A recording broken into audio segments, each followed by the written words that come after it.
Bonjour, docteur Charles-Henri Guiez. Je t'appelle Charles-Henri peut-être aussi. On se connaît bien. Tu remplis depuis maintenant plusieurs années les fonctions de secrétaire général à l'URPS. Et un des sujets, c'est les déserts médicaux. Est-ce que tu pourrais nous en dire un peu plus? On parle partout des déserts médicaux, pas un Français à moins d'un quart d'heure d'un cabinet médical. Qu'est-ce que tu en penses? Eh bien, nous réfléchissons beaucoup. Aujourd'hui, comme tu le dis, à l'URPS Rhône-Alpes, on nous parle beaucoup des déserts médicaux.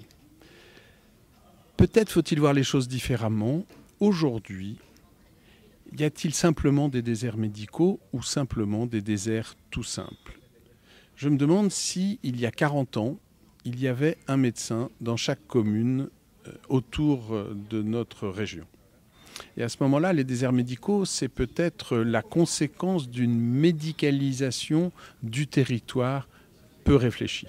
Je pense que justement, les médecins étaient déjà très représentés en centre-ville et que petit à petit, dans les années 70, les médecins se sont écartés pour aller dans des régions où il y avait pas ou peu de médecins. Aujourd'hui, compte tenu de l'évolution des transports, je pense que nous devons réfléchir à une nouvelle organisation des soins et je ne comprends pas que nous parlions de déserts médicaux alors qu'il y a d'abord un désert des services de l'État.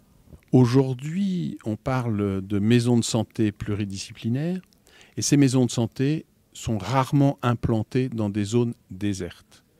Les plus jeunes souhaitent travailler en équipe et ne souhaitent plus exercer seuls. Je crois qu'une bonne réponse à cette démographie médicale sera une réflexion sur l'accès aux soins en permettant aux patients d'accéder aux soins et non pas aux soins d'accéder aux patients. Vis-à-vis de la population, je crois qu'il y a beaucoup d'éducation à faire puisqu'aujourd'hui, on entend bien que les pouvoirs publics, les maires et les habitants aimeraient avoir un médecin à côté d'eux, comme on aimerait avoir un boulanger, un pharmacien ou, à une certaine époque, un curé.